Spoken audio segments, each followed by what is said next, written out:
Ardillas. Las ardillas hacen el amor. Las ardillas hacen el amor. Hacen el amor aquí mismo. Las ardillas, aquí mismo. Aquí huele a ardilla caliente y a almizcle justo aquí. Amo Snow. Aquí, ven a leer aquí. Ven a oler. Rápido, rápido, rápido, rápido. Ven a oler a sexo de ardilla. Me confundes, le dije. La boca todavía me sabía a fondo de cenicero, pero ya no me resubía la flema de Satán. Ahora ya podía pedalear hasta la casa de Bobby. Antes de ir a buscar la bicicleta, me arrodillé y giré la cara hacia la lápida en la que había estado apoyado. ¿Qué pasa contigo, Noah? ¿Descansas en paz? No necesité el lápiz linterna para leer lo que estaba grabado en la piedra. Lo había hecho 1000 veces antes y me había pasado horas reflexionando sobre el nombre y la fecha que había debajo. Noah Joseph James, 5 de junio de 1888 a 2 de julio de 1984. Noah Joseph James, el hombre con 3 nombres. No es tu nombre lo que me sorprende, sino tu singular longevidad, pensé. 96 años de vida, 96 primaveras, veranos, otoños e inviernos. Contra toda probabilidad, yo ya he vivido 28 años. Si la fortuna viene a mí con las manos llenas, podría cumplir los 38. Si se demuestra que los médicos son malos pronosticadores, si las leyes de la probabilidad quedan en suspenso, si el destino se toma unas vacaciones, quizá viva hasta los 48. Si fuera así, disfrutaría de la mitad de años de vida que le concedieron a Noah Joseph James. No sé quién era, qué es lo que hizo en los casi 100 años que estuvo aquí en la tierra, si tuvo una mujer con la que compartir sus días o si sobrevivió a 3, si los hijos que engendró fueron curas o asesinos en serie, y no quiero saberlo. He creado en mi fantasía una vida rica y maravillosa para este hombre. Ha viajado mucho, ha ido a Borneo y a Brasil, a la bahía de Mobile durante el jubileo y a Nueva Orleans durante el carnaval. Ha conocido las soleadas islas de Grecia y la tierra secreta de Shangri-La, allá en las altas fortalezas del Tíbet. Creo que amaba intensamente y él a su vez era amado con pasión, que era un guerrero y un poeta, un aventurero y un colegial, un músico, un artista, un marinero que recorrió los 7 mares, que rechazaba intrépidamente cualquier limitación, si la había, que se le ponía en el camino. Siempre que siga siendo tan solo un nombre para mí, será un misterio y podrá ser lo que yo quiera que sea, y yo podré experimentar por sustitución su larguísima vida bajo el sol. Hola, Noah. Apuesto a que cuando moriste en 1984, los enterradores no iban armados, dije en voz baja. Me puse en pie y me dirigí a la lápida contigua donde había apoyado la bicicleta bajo la mirada vigilante del ángel de granito. Orson dejó escapar un gruñido sordo. De repente se puso tenso y alerta, la cabeza levantada y las orejas en punta. Aunque había poca luz, me pareció que tenía el rabo encajado entre las piernas.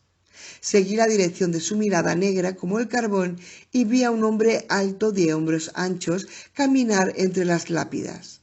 Hasta en aquellas suaves sombras era una colección de ángulos y bordes recortados, un esqueleto con traje negro, como si uno de los vecinos de Noah hubiera saltado de su ataúd para ir de visita. El hombre se detuvo en la misma fila de tumbas en la que Orson y yo nos encontrábamos y consultó un curioso objeto que llevaba en la mano izquierda. Parecía un teléfono móvil con una pantallita iluminada. Dio una palmadita en la almohadilla de cierre. La música espectral de notas electrónicas recorrió brevemente el cementerio, pero eran diferentes de los tonos del teléfono. Justo cuando una bufanda de nubes se retiró de la luna, el extraño se acercó a la cara a la pantalla verde manzana para ver mejor el dato que le suministraba, y aquellas dos tenues luces me revelaron lo suficiente para identificarlo. No pude ver sus cabellos rojos ni sus ojos castaños, pero hasta de perfil el rostro descarnado y los finos labios eran extremadamente familiares. Jesse Pin, el ayudante de la funeraria. No nos había visto a Orson ni a mí, aunque estábamos solo a 10 o 12 metros a su izquierda. Jugamos a ser de granito.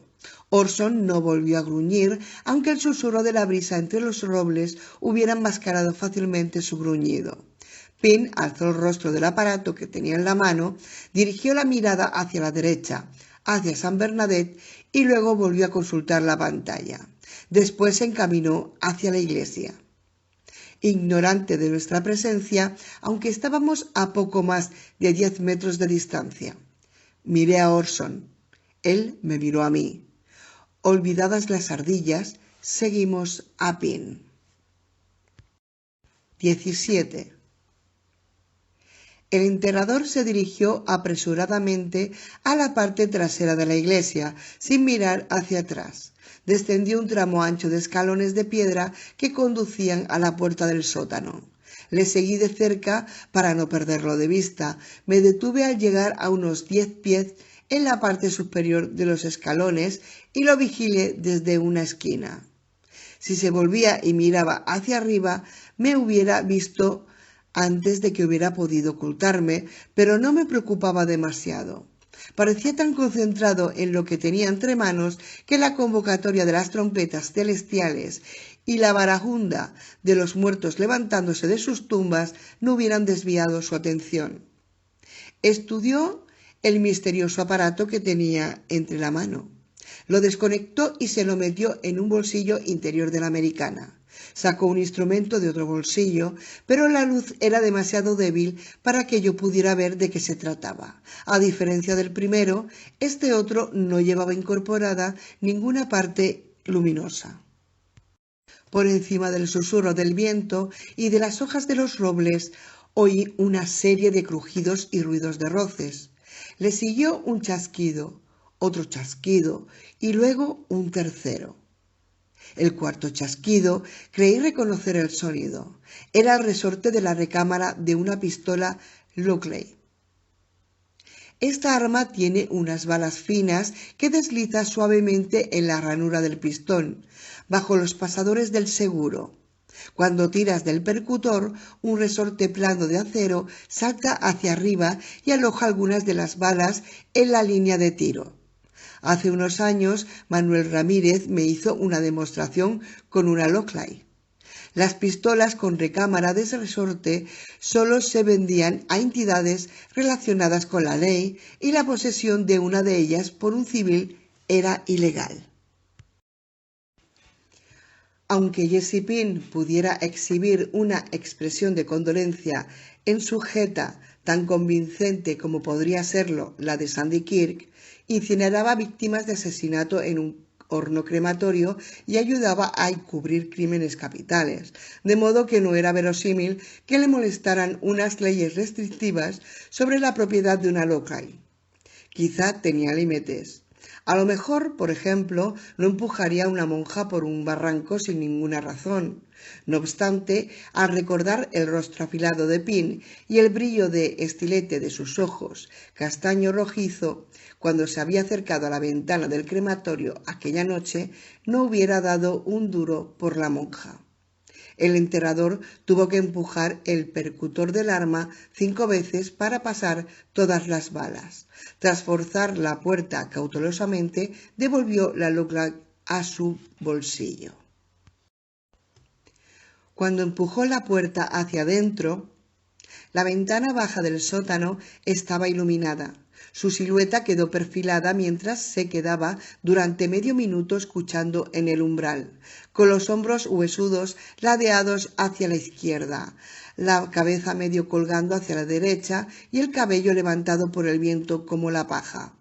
De pronto se movió como un espantapájaros animado que hubiera perdido la cruz del soporte y entró tras empujar la puerta, dejándola medio cerrada detrás de él. «Quédate», murmuré a Orson. Bajé los escalones y mi siempre obediente perro me siguió. Al acercar la oreja a la puerta no oí nada procedente del sótano. Orson metió el hocico en la abertura de unos 50 centímetros, olisqueó y aunque le di un ligero golpecito en la parte superior de la cabeza, él no se retiró. Inclinándome hacia el perro, asomé la nariz por la abertura, no para olisquear, sino para ver lo que había dentro.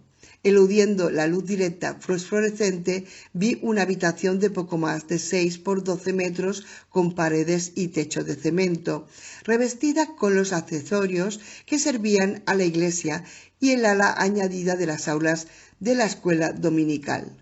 5 calderas de gas, un calentador grande de agua, los paneles de la electricidad y una maquinaria que no reconocí. Jesse Pin había recorrido las 3 puertas de esta primera habitación y se aproximaba a una puerta cerrada situada en la parte más alejada, dándome la espalda. Me alejé de la puerta y me saqué del bolsillo de la camisa la funda de las gafas. El cierre de velero se abrió con un sonido que me hizo pensar en el pedo de una serpiente, aunque no sé por qué, porque en mi vida había oído tirarse un pedo a una serpiente. La flamante imaginación a la que antes me he referido había dado un giro hacia lo escatológico. Cuando me puse las gafas y me asomé otra vez, Pin había desaparecido en la segunda habitación del sótano. La puerta del extremo permanecía abierta a medias y se veía luz en su interior. «El suelo es de cemento», murmuré. «Mis Nikes no harán ruido, pero tus uñas sí. Quédate aquí». Empujé la puerta que tenía ante mí y entré en el sótano. Orson se quedó fuera, al pie de los escalones. Quizás obedeció esta vez porque le había dado una razón lógica para hacerlo. O quizá debido a algo que había husmeado, sabía que seguir adelante era imprudente. Los perros poseen un olfato 1000 veces más agudo que el nuestro y les aporta más dato que todos los sentidos humanos combinados. Con las gafas de sol estaba a salvo de la luz y veía lo suficiente para navegar por la habitación. Evité el centro y permanecí cerca de los calentadores y de los otros equipamientos, donde podía meterme en un hueco y esperar oculto si oía volver a Jesse Pin. El tiempo y el sudor habían disminuido la efectividad de la crema protectora en la cara y en las manos, pero contaba con la capa de hollín para protegerme. Las manos parecían enfundadas en guantes de seda negra y pensé que también llevaba una máscara en la cara. Cuando llegué a la puerta interior oí 2 voces distantes, ambas masculinas, una de ellas perteneciente a Pin. Eran voces apagadas y no pude entender lo que estaban diciendo. Eché un vistazo a la puerta exterior, desde la que Orson me vigilaba, un oído atento y el otro en descanso. Al otro lado de la puerta interior había una habitación larga, estrecha y casi vacía. Únicamente estaban encendidas algunas luces del techo, suspendidas en unas cadenas entre cañerías de agua a la vista y conductos de la calefacción. Pero no me quité las gafas. Al parecer, esta habitación formaba parte de un espacio en forma de L. El tramo siguiente, abierto a la derecha, era más largo y más ancho que el primero, aunque también estaba débilmente iluminado. Este segundo tramo se utilizaba como almacén y mientras seguía la dirección de las voces pasé cautelosamente junto a las cajas de suministros, decorados de distintas fiestas y celebraciones y una hilera de armarios llenos de registros de la iglesia. Las sombras se reunían por todas partes como grupos de monjes encapuchados y me saqué las gafas. A medida que avanzaba, las voces aumentaron de volumen, pero la acústica era pésima y todavía no podía discernir las palabras. Aunque no gritara, Pin estaba enfadado, como deduje que el tono de soterrada amenaza que había en su voz. El otro hombre, al parecer, intentaba aplacar al enterrador.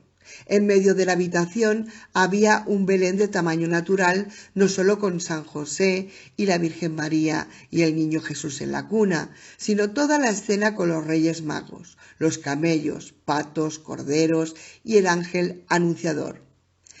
El establo estaba confeccionado con madera y los haces de heno eran reales. Las personas y los animales eran de yeso sobre tela metálica y listones, con las ropas y los rasgos de la cara pintados por un artista con talento, protegidos con una laca a prueba de agua que les proporcionaba un brillo sobrenatural hasta bajo aquella débil luz.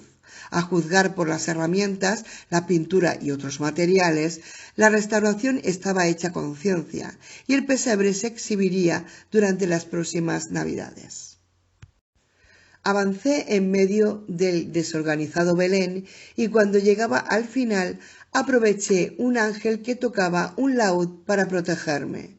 Estaba en la sombra, pero cuando me asomé por la curva de un bastidor medio enrollado, vi a Jesse Pin a la luz, a unos 6 metros de distancia, amenazando a otro hombre que estaba cerca de las escaleras que conducían a la planta baja de la iglesia. «Se te ha avisado», decía Pin, alzando la voz hasta que casi convertirla en un gruñido. «¿Cuántas veces hay que hacerlo?» Al principio no pude distinguir al otro hombre porque Pin lo tapaba. Hablaba en voz baja y no pude oír lo que decía. El enterrador reaccionó con enfado y empezó a caminar con impaciencia, pasándose una mano por los despeinados cabellos. Entonces vi que el otro hombre era el padre Tom Elliot, el párroco de San Bernadette. «Loco, estúpido de mierda», dijo Pin furioso con aspereza. «Eres un charlatán, una imbécil efusión divina». El padre Tom debía de medir unos 60. Era un hombre rollizo con el rostro expresivo y elástico de un comediante de nacimiento. Aunque no era miembro de su iglesia ni de ninguna otra, había hablado con él en bastantes ocasiones y siempre me había parecido un hombre de naturaleza bondadosa, con un modesto sentido del humor y un entusiasmo por la vida casi infantil. Resultaba fácil entender por qué lo adoraban sus feligreses. Pin no lo adoraba. Alzó una de sus manos esqueléticas y señaló con uno de sus huesudos dedos al cura. «Me pone enfermo tu santurronería, hijo de puta». Evidentemente, el padre Tom había decidido soportar el ultraje asalto verbal sin responder. Pin cortó el aire con el borde afilado de una mano, como si se esforzara, con considerable frustración, en esculpir sus palabras en una verdad que el cura pudiera entender. «Ya no vamos a aguantar más tus disparates ni tu interferencia. No voy a amenazarte con patearte los dientes, aunque estoy seguro de que sería muy divertido. Nunca me ha gustado bailar, ¿sabes? Pero me gustaría hacerlo sobre tu estúpida cara. Pero no más amenazas, no. Esta vez no. Ya no. No voy a amenazarte con enviarlos por ti porque creo que te interesaría». El padre Elliot, el mártir, sufriendo por Dios. Oh, te gustaría, ¿verdad? Ser un mártir, sufrir una muerte bestial, sin una queja. El padre Tom estaba con la cabeza inclinada, los ojos abatidos, los brazos a ambos lados del cuerpo, como si esperase pacientemente a que la tormenta remitiera.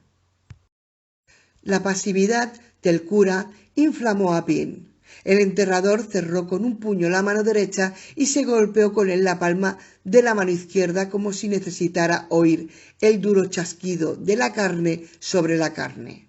Entonces su voz sonó tan llena de desprecio como de furia. Una noche te despertarás y los tendrás encima, o quizás te cojan por sorpresa en el campanario o en la sacristía cuando estés arrodillado en el reclinatorio. Te entregarás a ellos en un éxtasis morboso. Te recrearás en el dolor, en el resufrimiento por tu Dios. Así es como lo verás. Sufrirás por tu Dios muerto y sufriendo te irás derecho al cielo. Vas a quedarte mudo, hijo de puta, retrasado incurable. Si has rezado alguna vez por ellos, reza ahora para que te falle el corazón mientras te hacen pedazos. ¿Qué te parece, cura? El cura regordete respondió a todo esto con los ojos bajos y resistencia muda. Me costó un esfuerzo mantenerme en silencio. Tenía muchas preguntas que hacerle a Jessie Pin. Muchas. Pin dejó de caminar y se inclinó hacia el padre Tom. Ya no te volveremos a amenazar más, cura. Ya no. Emociónate pensando en sufrir por el Señor. Porque esto es lo que te va a pasar si no dejas de entrometerte. Nos ocuparemos de tu hermana, de la preciosa Laura.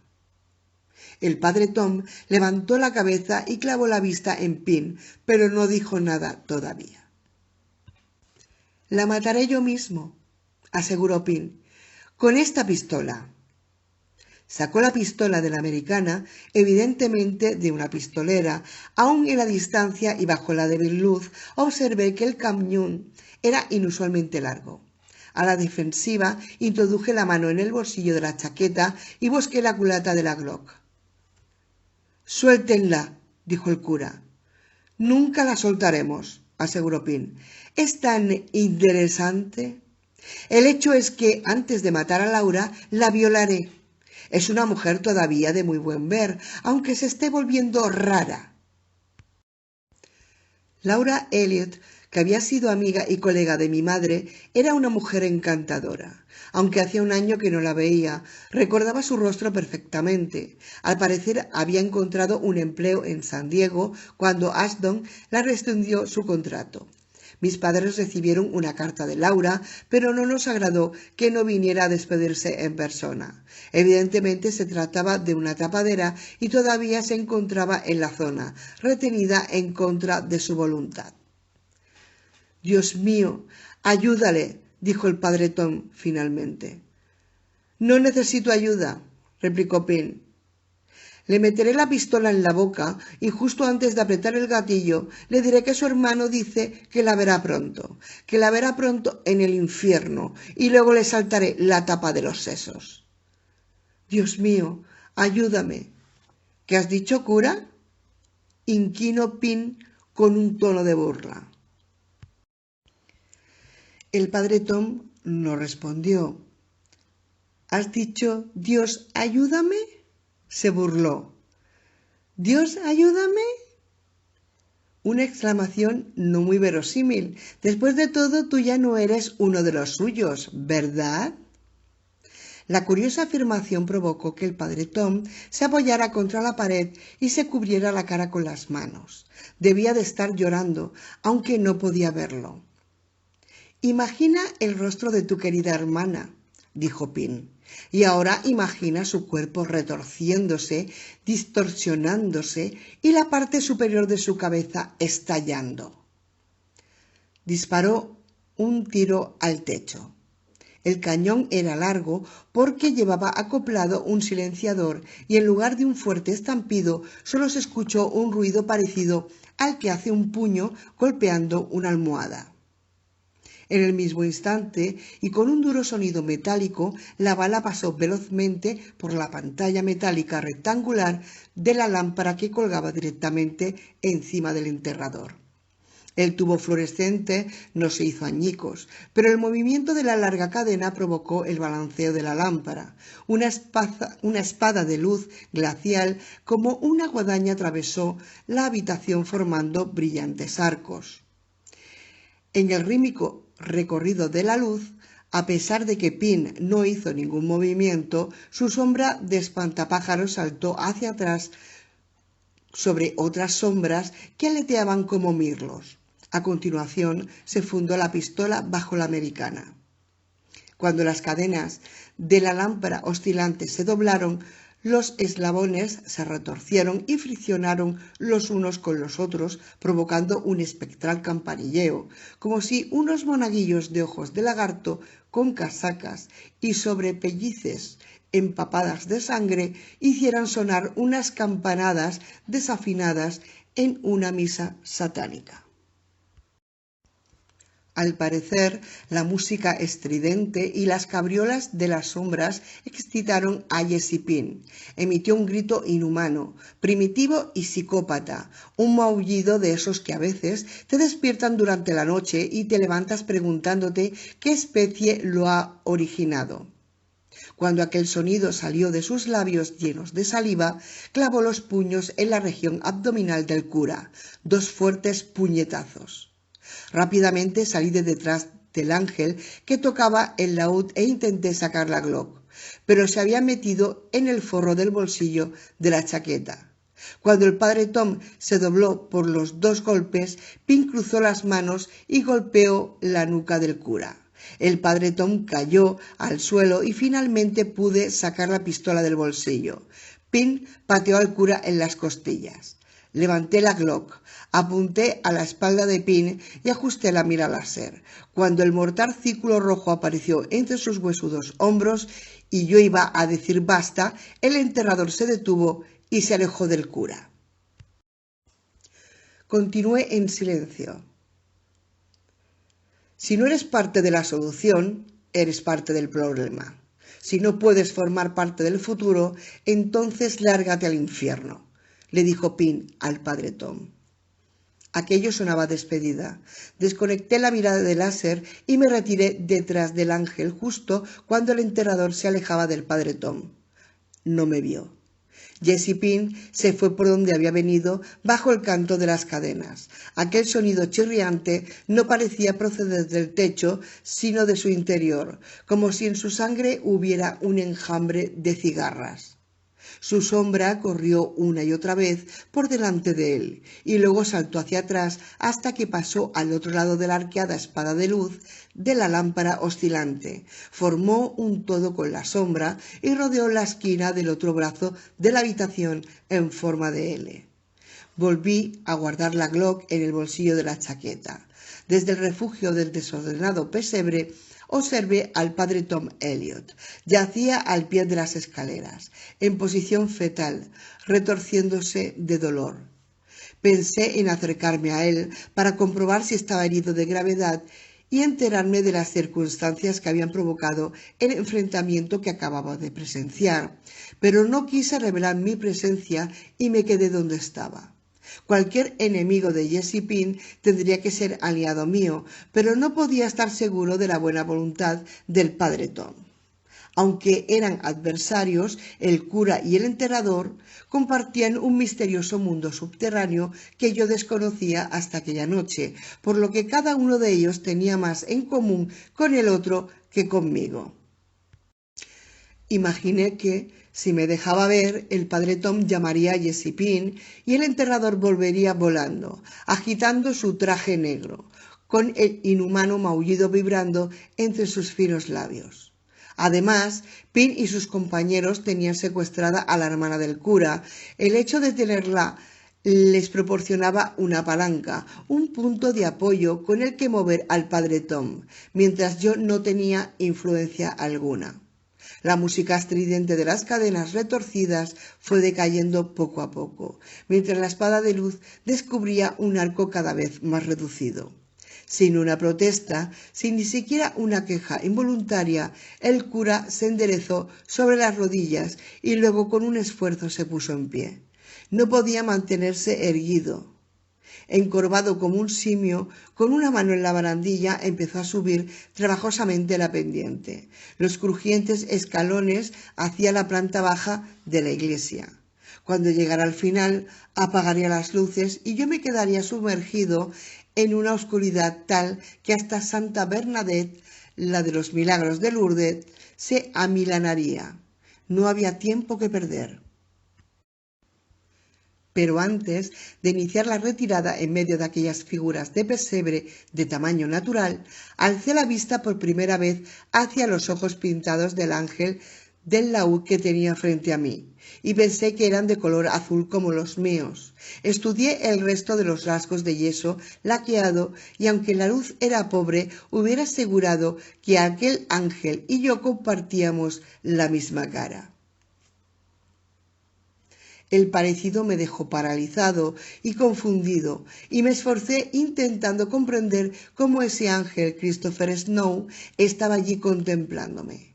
Pocas veces he visto mi rostro a la luz, pero me he visto reflejado en los espejos de las habitaciones pocos iluminadas, y la luz que allí había era similar. Sin lugar a dudas era yo, beatífico e idealizado, pero yo. Desde que tuve la experiencia en el garaje del hospital, cada incidente y cada objeto parecía guardar un significado. Me resultó imposible, por lo tanto, creer en la posibilidad de una coincidencia. Hacia donde mirara, el mundo rezumaba misterio. Claro que este es el camino que lleva a la locura.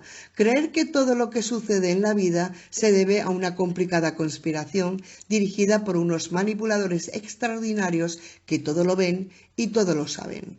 La sana conciencia consiste en pensar que los seres humanos son incapaces de llevar a cabo conspiraciones a gran escala, porque algunas de las cualidades que nos definen como especie son la poca atención por el detalle, la tendencia al pánico y la incapacidad de mantener nuestras bocas cerradas. Hablando con sentido del humor, apenas somos capaces de atarnos los cordones de los zapatos, y si además existe algún orden en el universo, no es obra nuestra, y probablemente ni siquiera somos capaces de percibirlo. El cura estaba a un tercio del final de las escaleras. Observé estupefacto el ángel.